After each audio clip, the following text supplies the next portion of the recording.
Okay दोस्तों, corona revision series में आपका स्वागत है। ये है अपना वीडियो नंबर 4 और इसमें हम डिस्कस करने जा रहे हैं कुछ गुडविल से रिलेटेड कॉन्सेप्ट एमपी बोर्ड वालों के लिए।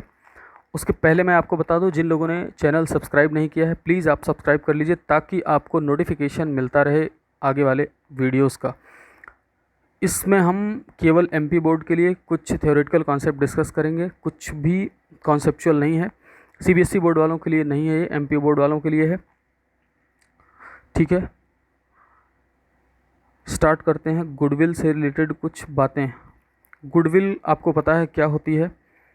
कॉमन लैंग्वेज में बोलें तो रेपुटेशन, इमेज, लेकिन रियल लाइफ में वास्तव में गुडविल वैसी कुछ नहीं होती है। पर वो एक्चुअल में गुडविल क्या होती है हम यहाँ पे डिस्कस करने वाले नहीं हैं, क्योंकि मीनिंग ऑफ गुडविल आपसे नहीं पूछा जाएगा। हम डायरेक्ट आते हैं एग्ज़ाम ओरिएंटेड क्वेश्चंस पे जो आपसे पूछे जा सकते हैं। ठीक है, characteristics of goodwill MP board में पूछा जाता है ये क्वेश्चन कि गुडविल के कैरेक्टरिस्टिक्स। गुडविल को हिंदी में कहते हैं ख्याति। हिंदी मीडियम वाले बच्चों के कॉल्स और रिस्पॉन्स आ रहे हैं कि उनको थोड़ा हिंदी में भी चाहिए, इसलिए हमने क्या किया है इस सीरीज़ इस वीडियो से हम क्या करेंगे, Hindi English both terminology discuss करेंगे ताकि उनका भी कुछ उद्धार हो सके। गुडविल को हिंदी में बोलते हैं ख्याति। कैरेक्टरिस्टिक्स ऑफ गुडविल यानी ख्याति की विशेषताएं क्या होती हैं? सबसे पहला एन एसेट। गुडविल एक एसेट होता है। ये क्वेश्चन ऑब्जेक्टिव में पूछा जा सकता है आपसे कि गुडविल क्या होता है। एक एसेट होता है। किस टाइप का एसेट होता है? ये एक फिक्स एसेट होता है और इंटेंजिबल एसेट होता है। दोनों ही इसकी कैरेक्टरिस्टिक्स हैं और ये दो बातें ऑब्जेक्टिव में पूछी जा सकती हैं। गुडविल कैसा एसेट है? इंटेंजिबल यानी अमूर्त संपत्ति है जिसको हम टच नहीं कर सकते हैं, देख नहीं सकते हैं। उसके अलावा फिक्स एसेट है यानी स्थायी संपत्ति है, ये बहुत लंबे समय तक फ़ायदा करती है बिजनेस में।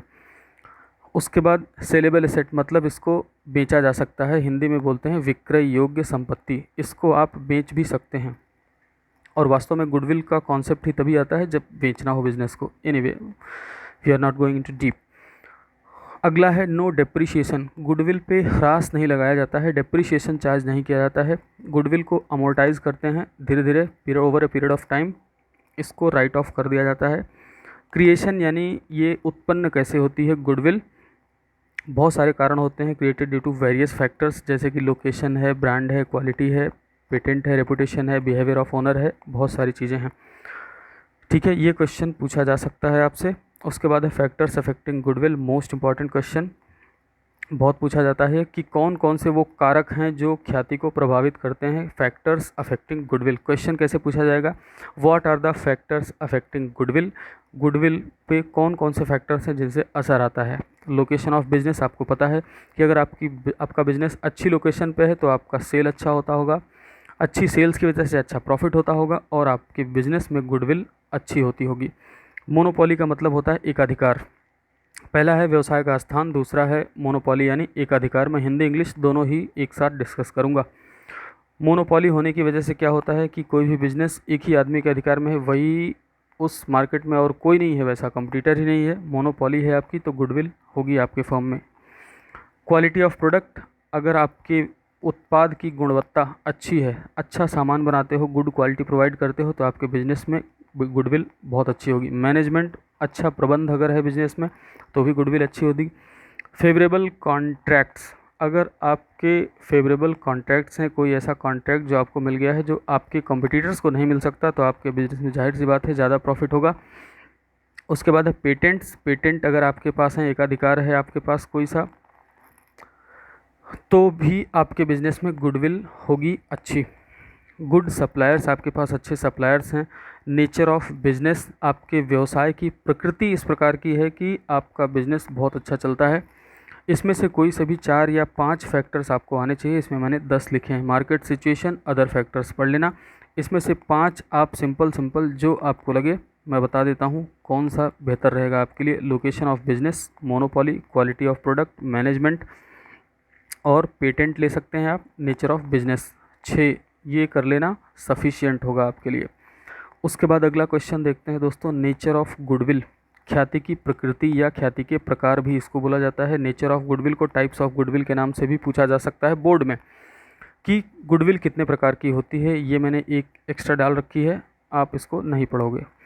नेचर ऑफ गुडविल में डॉग गुडविल, कैट गुडविल और रैट गुडविल, ये 3 आपको प्रिपेयर करना है। कुत्ते के स्वभाव वाली ख्याति, बिल्ली के स्वभाव वाली ख्याति और चूहे के स्वभाव वाली ख्याति। इसमें सबसे ज़्यादा वैल्यू किसकी होती है, ये क्वेश्चन बोर्ड में पूछा जाता है। सबसे ज़्यादा वैल्यू होती है कैट गुडविल की। सबसे कम गुडविल किसकी होती है, रैट गुडविल। रैट नेचर की गुडविल सबसे कम वैल्यू वाली होती है। ये क्वेश्चन पूछा जाता है कि हाईएस्ट वैल्यू कौन से गुडविल की होती है और लोएस्ट वैल्यू किसकी होती है। एनीवे, इसमें हम देखेंगे क्या, डॉग गुडविल का मतलब क्या होता है, आपको बहुत अच्छे से पता है। ये बहुत सिंपल क्वेश्चन होता है, हर किसी को आता है। लेकिन एक खास बात बता दूं, डॉग गुडविल में आपसे ऑब्जेक्टिव में पूछा जा सकता है क्या कि ये किससे जुड़ी हुई होती है। किससे जुड़ी हुई होती है ये, व्यक्ति से या ओनर से या मालिक से। कैट गुडविल किससे जुड़ी होती है, प्लेस से जुड़ी होती है ये। और रैट गुडविल का तो पूछना ही नहीं है। ये 2 क्वेश्चन आपसे पूछे जा सकते हैं। तीनों के बारे में 2-2 लाइन आप पढ़ लेना।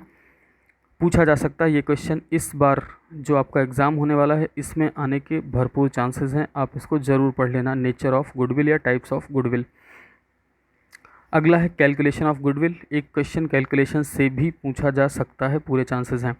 हमको पता है गुडविल कैलकुलेट करने के कुल 3 मेथड्स होते हैं, average profit method, super profit method और कैपिटलाइजेशन मेथड।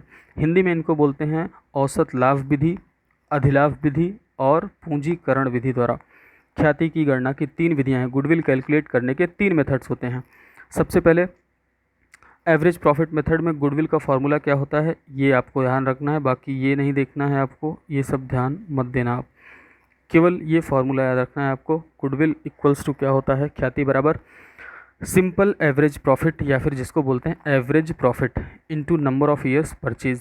औसत लाभ इनटू क्रय के वर्ष, औसत लाभ में क्रय के वर्ष से गुणा करना रहेगा आपको। दूसरी विधि क्या है, सुपर प्रॉफिट मेथड, जिसमें गुडविल का फॉर्मूला होता है goodwill equals to super profit into number of years purchase. अब ये सुपर प्रॉफिट क्या होता है, ये नीचे अलग से बताया मैंने। सुपर प्रॉफिट होता है क्या, average profit minus net normal profit, ठीक है। एवरेज प्रॉफिट और नॉर्मल प्रॉफिट का डिफरेंस कहलाता है सुपर प्रॉफिट। एवरेज प्रॉफिट आपको पता है सिंपल एवरेज वाला लेंगे हम। नॉर्मल प्रॉफिट क्या होता है, capital employed into NRR। Theory portion हम कवर करेंगे। इसमें थ्योरी क्वेश्चन क्या पूछा जा सकता है कि how many methods are there to calculate goodwill. Goodwill का कैलकुलेशन करने के कितने मेथड्स हैं। हिंदी में बोले तो ख्याति की गणना करने की कुल कितनी विधियां हैं, किसी एक विधि को समझाइए। Explain any one method. तो हमने देखा 3 मेथड्स होते हैं, हम लिख देंगे देयर आर 3 मेथड्स। 3 मेथड होते हैं, उसमें से कोई सा भी एक समझा देंगे आप। विद एग्जाम्पल भी पूछा जा सकता है कि उदाहरण सहित समझाइए। तो हम देखते हैं एक एक मेथड। आप कौन सा लेना, average profit method. Average profit method में हम क्या करते हैं, सबसे पहले एवरेज प्रॉफिट निकाल लेते हैं और उसको नंबर ऑफ़ ईयर से मल्टीप्लाई कर देते हैं। इसी बात को हमें हिंदी और इंग्लिश में थ्योरी बना के लिखना है। कैसे लिखेंगे, under this method goodwill is calculated on the basis of average profit of past few years. पिछले कुछ वर्षों का प्रॉफिट आपको दिया रहेगा जिसका आप एवरेज कर लोगे। उसके बाद 3 या 4 साल का जो भी दिया रहेगा उन सबको एवरेज निकालने के लिए क्या करते हैं, जोड़ते हैं, और अगर लॉस है तो उसको माइनस कर देते हैं। In this method profit of past 3 और 4 years are added and if there is a loss it is deducted, ये माइनस कर दिया जाता है। उसके बाद एवरेज प्रॉफिट कैलकुलेट किया जाता है कैसे, by dividing the total profit by the number of years. जितने साल होंगे उनसे डिवाइड कर दिया जाता है। एवरेज प्रॉफिट को then multiplied by given multiplier number of years purchase से हम नंबर ऑफ़ ईयर्स से मल्टीप्लाई कर देते हैं टू डिटरमाइन द गुडविल। और उसका फार्मूला क्या बन जाता है, average profit into number of years purchase. Average profit निकालने का formula sum of profit divide by number of years. ये क्वेश्चन पूछा जा सकता है कि how many methods are there to calculate goodwill, explain any one of them with example. इसका आप एग्जाम्पल बना देना है, क्या बुक से देख लेना। उसके बाद सुपर प्रॉफिट मेथड ये है, इसका फार्मूला यहाँ लिखने के लिए स्पेस दिया गया है। यहाँ पे आप वो फार्मूला टेबल से उठा के यहाँ पे डाल सकते हैं। उसके बाद आपसे पूछा जा सकता है क्वेश्चन कि एवरेज प्रॉफिट और सुपर प्रॉफिट में क्या डिफरेंस है। ये डिफरेंस आप बुक से कवर कर लेना, इसमें कुछ भी खास बात नहीं है, ठीक है। इसके बाद हम देखेंगे कुछ एग्जांपल्स जो मैं दूंगा अगले वीडियो में। गुडविल से रिलेटेड इतना ही था गाइज। थ्योरी में आपसे क्या पूछा जा सकता है, एक क्वेश्चन कैरेक्टरिस्टिक्स ऑफ गुडविल, दूसरा जो सबसे इंपॉर्टेंट है फैक्टर्स अफेक्टिंग गुडविल, और तीसरा है नेचर ऑफ गुडविल। इसमें से ये नेचर ऑफ गुडविल पूछे जाने के भरपूर चांसेस हैं। कि कितने प्रकार की होती है goodwill, how many types of goodwill, और गुडविल की कैलकुलेट करने के कितने मेथड्स हैं, ये क्वेश्चन पूछा जा सकता है। इससे ज़्यादा इस चैप्टर में आने का कोई स्कोप नहीं है। Thank you. अगले वीडियो में देखेंगे हम कुछ न्यूमेरिकल्स।